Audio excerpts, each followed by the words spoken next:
All right, everybody, welcome back. Good late morning, and we are moving on to the next little tier of cornerbacks in the NFL that you can sign in free agency this offseason. These are guys, they're gonna probably cost you anywhere from 3 to 5 million a year. Whether or not it's a multi-year deal just kind of depends on what you want and what the player wants, etc. But it's going to be that range, 3 to 5. So I would call these your low end starters. They could be a starter in the right context. Like if you think about a starter as a top three cornerback on your team, maybe somebody who plays only in the slot or only comes onto the field in nickel as an outside corner, basically like a part time starter. You can probably make it work, but it's thin. It's not ideal. It's definitely you trying to get away with something. And there is an argument to be made that these guys should be more along the lines of high end depth. So it just kind of depends on how you're approaching the position this offseason. So these guys can play. These guys have something to give, but be cautious. If you sign one of these guys as a pure starter, somebody you're thinking is going to give you over 1,000 snaps, you might not like what you'll get. But the price is right for a certain kind of role. First guy, Mike Hughes. Mike Hughes of most recently the Atlanta Falcons. But Hughes is a guy who has bounced around the league for a little bit now. He was a first round pick of the Vikings, only lasted 3 years there because he couldn't stay healthy. Played a grand total of 24 games in 3 seasons. So he missed most of his time. Didn't do a lot. Ended up out there. Went to Kansas City for a year. Was able to play every game. Was able to put some better stuff on tape. Detroit played almost every game. And now for Atlanta, he's played most of his contract. 30 out of 34 possible games in the regular season. So that's a little bit better. That's pretty good. We got something. Seems like he's at least found the ability to stay on the field. And beyond just that, Pro Football Focus would have you believe that he's playing quite well. 71.9, 34th out of 223 qualifying corners. Coverage metrics are okay. 700 plus snaps. So he's got something going here. This is a little bit of a smaller guy, by the way. This is probably more of a slot corner, I would imagine. I don't think you want to put this guy outside. Just turned 28 recently, very recently. So he's in his prime. Just came off maybe his best season, 15 starts. So you go back to 2023, they did not like him so much. They thought he was really rough in coverage, but it was only 300 snaps. I don't know how much we're going to take from that. But your mileage may vary, as it is going to with players on this level. The players on this tier are going to be a little bit spotty sometimes. Botrack gives him 3 years, 13.9 million. That's 4.6 million a year.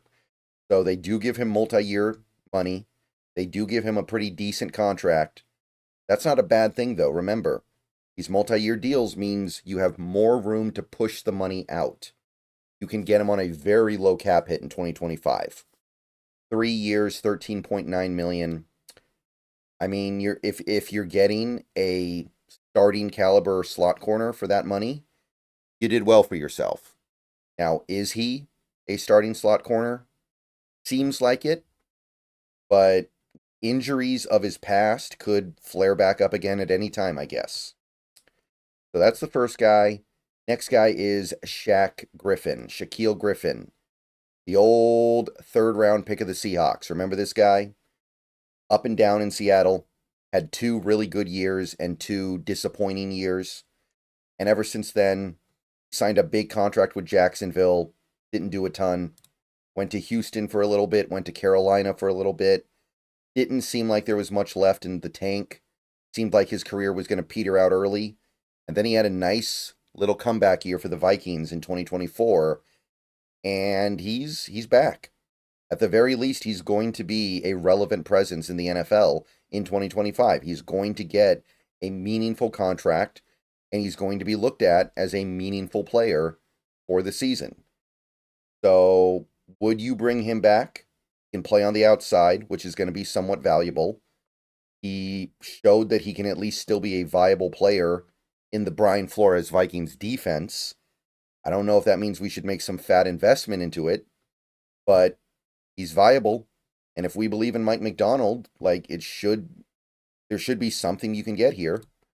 Pro Football Focus thought he was a little above average in 2024. They graded him out okay, 64.3. So respectable. And it's 572 snaps. That's not a super low sample size. That is a passable sample size. And I think there's something cooking here.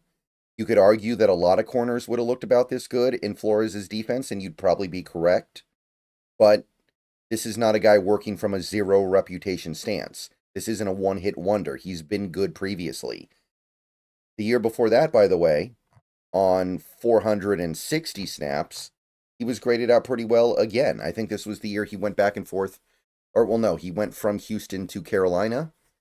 They still thought he was respectable. So you're getting a workable player here, it seems like, with Shaq Griffin. There's no market value page for him, but last year he got 1 year, $4.5 million, 4.6. I'm going to say he gets 2 years, $9 million, 2 years, $9.5 million this offseason.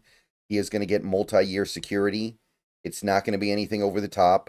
It's not like he was a full-time starter in Minnesota. I don't think anybody's going to go crazy here, but there's going to be some money for him. So I'm going to go with 2 years, $9.5 million. Little bit of room to shove that money back into 2026. Not bad.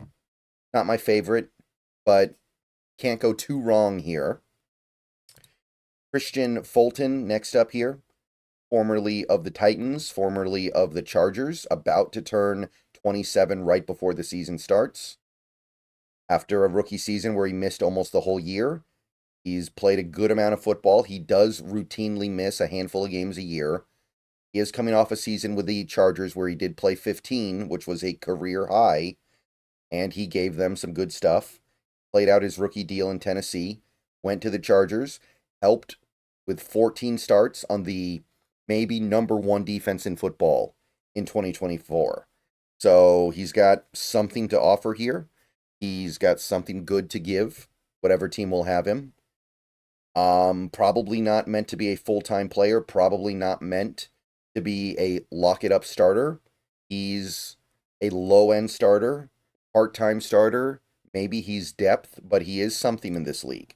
Pro Football Focus graded him well, 71.1 on 760 snaps. He's good. They think he's good. They like his coverage. They really like his run defense. Year before, not so much.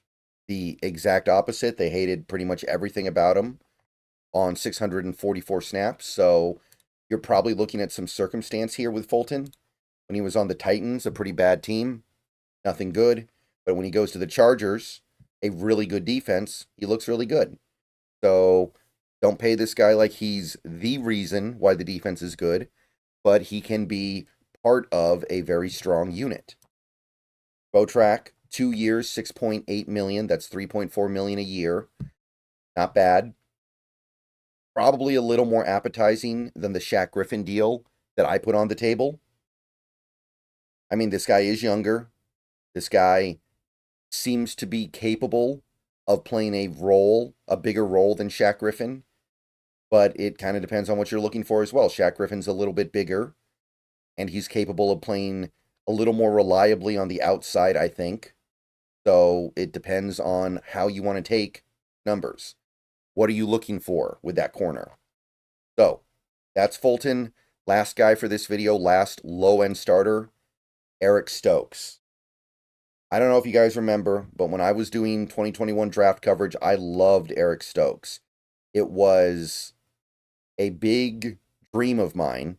It wasn't a very realistic dream of mine, but it was a dream of mine for Eric Stokes to slip to the Seahawks pick, where they eventually took Eskridge. Now, he didn't come close, and I didn't think he would come close, but he was one of my guys. Extremely talented, part of that Georgia Bulldogs defense. Really, really, really exciting player. And it hasn't come together for him yet. He has not turned 26 yet. So there is some age-related progression you would expect from Stokes. He did just finally put together a 17-game season. Before then, he had played 12 combined games in his previous 2 years. Didn't play a lot. Got hurt. Couldn't stay on the field. So it was rough. Even in 2024, when he played all 17 games, he was a part-time player. He only started 7 of them. So Eric Stokes, he's got a lot of talent. He's got some size. He's got speed. There is some reason to believe that there's still a great player in here somewhere, but we did not really see it in Green Bay. 1 career interception. He does not have a pass breakup since 2021, which is insane.